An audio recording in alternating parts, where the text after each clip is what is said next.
Hey there and welcome back.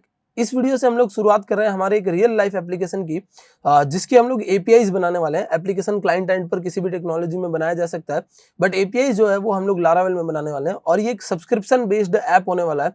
तो क्या क्या चीजें इसमें होगी वो समझा देता हूं मैं आपको, फिर आगे आने वाले वीडियोस में हम लोग एक एक मॉड्यूल पे काम करेंगे और हम लोग इसकी एपीआईज बनाएंगे।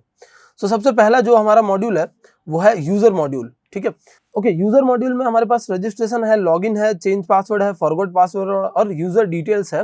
और फिर सब्सक्रिप्शन पैकेज वाला मॉड्यूल है, तो उसमें गेट ऑल पैकेजेस और बाय पैकेज या बाय सब्सक्रिप्शन, ये हमारे पास दो मॉड्यूल्स हैं और दो मॉड्यूल्स के अंदर ये एपीआईज है। अभी ये जो एपीआईज है वो एक्चुअली कैसे काम करने वाली है वो समझते हैं, और क्या इस पूरे का फ्लो होने वाला है वो भी समझा देता हूँ मैं आपको।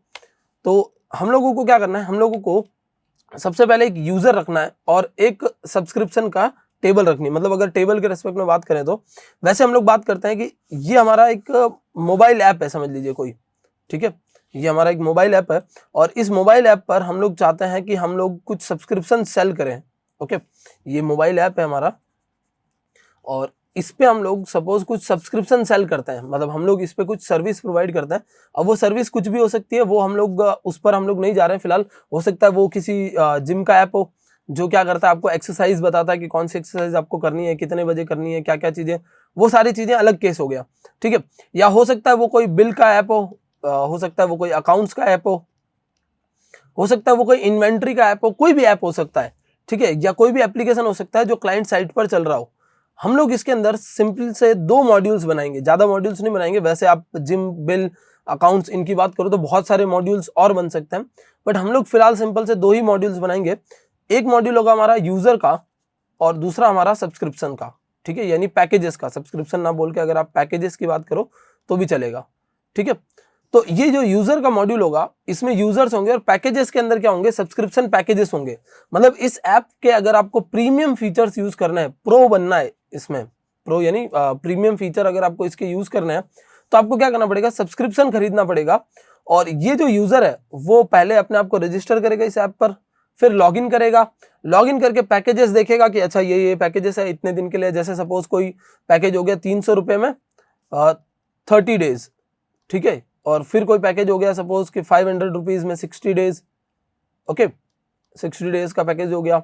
फिर कोई पैकेज हो गया कि 800 रुपीज के अंदर आप लोगों को यहाँ 180 डेज मिल रहे हैं।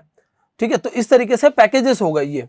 और इसके अंदर क्या क्या मिलने वाला है, तो इसके अंदर आपको प्रीमियम कंटेंट जितना भी होगा, यानी अगर जिम की बात कर रहे हैं हम लोग तो जितनी भी प्रीमियम एक्सरसाइजेस हैं वो आपको मिल जाएगी, जितनी भी डाइट्स वगैरह हैं वो मिल जाएगी। अगर अकाउंट्स की बात कर रहे हैं तो आपके जीएसटी बनाना वगैरह सारी चीजें ये बना कर दे देगा।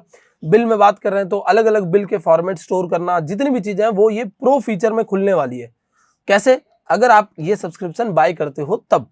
ठीक है, तो ये पैकेज होगा और ये यूजर इस सब्सक्रिप्शन को बाय करेगा। ठीक है, अब यूजर ने सपोज ये वाला सब्सक्रिप्शन खरीदा 30 दिन का, और एक सब्सक्रिप्शन होगा कोई ईयरली भी, एक साल के लिए भी कोई सब्सक्रिप्शन है, वो सपोज आपका यहाँ पर पड़ रहा है 1500 रुपीज में। ठीक है, ये 1500 रुपीज का कोई ईयरली सब्सक्रिप्शन है, या 1500 नहीं, हम लोग इसको रख देते हैं जैसे 1100 रुपीज में ये सब्सक्रिप्शन पड़ रहा है, ईयरली सब्सक्रिप्शन है। तो अब यहाँ पर ये जो पैकेज है आपका, यूजर क्या करेगा, कोई भी एक पैकेज सिलेक्ट करेगा कि जैसे मैं पहले ट्रायल के लिए 30 दिन के लिए 300 का पैकेज खरीदता हूँ। तो यूजर ने ये पैकेज खरीदा तो यूजर की डिटेल्स में अपडेट हो जाएगा कि इस बंदे को जैसे आज की तारीख यानी 24 सितंबर से लेकर 24 सितंबर 2021 से लेकर आगे आने वाले 30 दिन का एक्सेस, यानी 24 अक्टूबर 2021 का एक्सेस मिल जाए। मतलब 30 दिन मैंने ऐसे रैंडमली कैलकुलेट किया, एक्चुअली कैलकुलेशन हम लोग अपने एल्गोरिथम्स के साथ करेंगे तो ये 30 दिन का क्या हो जाएगा, उसको आगे का सब्सक्रिप्शन मिल जाएगा। ठीक है, सपोज इस दौरान यूजर को लगता है कि यार ये तो ऐप बहुत काम का है, तो क्यों ना इसका 180 दिन वाला सब्सक्रिप्शन ले लिया जाए। तो 10 दिन यूजर ने यूज किया और फिर उसको लगा कि यार ये तो ऐप काम का है, तो इसका 180 दिन वाला सब्सक्रिप्शन ले लिया जाए।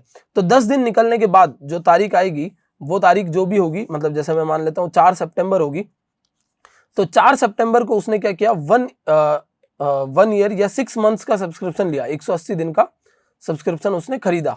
ठीक है, तो ये 4 तारीख को क्या होगा, 4 सितंबर को हम लोग इधर देखते हैं, 4 सितंबर को यूजर के कितने दिन बचे हैं, अभी 20 डेज लेफ्ट है। ठीक है, और वो 180 दिन का और खरीदना चाहता है, तो 180 डेज का वो और खरीदना चाह रहा है। तो टोटल उसके 200 डेज जो है वो यहाँ से ऐड हो जाने चाहिए। 4 सितंबर के बाद आगे 200 डेज ऐड हो जाने चाहिए और जो भी डेट आती है XYZ वो उसके रिफ्लेक्ट हो जानी चाहिए। ठीक है, तो ये सारी चीजें करेंगे हम लोग।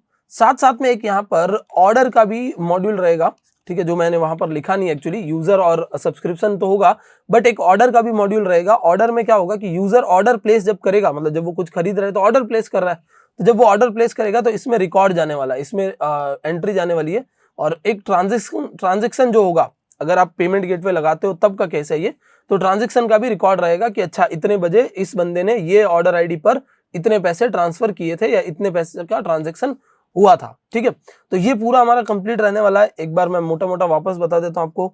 एक हमारा यूजर मॉड्यूल रहेगा, ठीक है, एक हमारा सब्सक्रिप्शन मॉड्यूल रहेगा, सब्सक्रिप्शन मॉड्यूल कह सकते हो या आप पैकेजेस की बात कर सकते हो। एक हमारा जो है ऑर्डर का मॉड्यूल रहेगा, ताकि जो एडमिन होगा, जो भी ओनर होगा वेबसाइट का, वो देख सके, या जो भी ऐप का ओनर होगा वो देख सके कि किसने कितने बजे कौन सा ऑर्डर प्लेस किया था, कितने पैसे अब तक आए हैं। ठीक है, तो उसके लिए आप ट्रांजेक्शन का एक मॉड्यूल रख सकते हो कि कितना ट्रांजेक्शन हुआ है।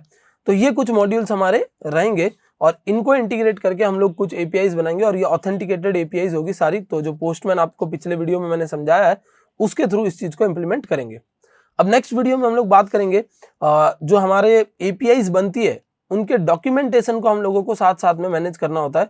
तो एपीआई के डॉक्यूमेंटेशन को मैनेज करने का क्या रीजन होता है कि एपीआई के डॉक्यूमेंटेशन से बाद में जो एंड यूजर होता है, यानी जो क्लाइंट होता है, वो पता लगा सकता है इसको कैसे यूज करना है। तो नेक्स्ट वीडियो में बात करते हैं इस एपीआई डॉक्यूमेंटेशन के बारे में। सो आई होप गाइस ये कांसेप्ट आपको अच्छे से समझ में आ गया होगा। That's it for this video, thank you so much.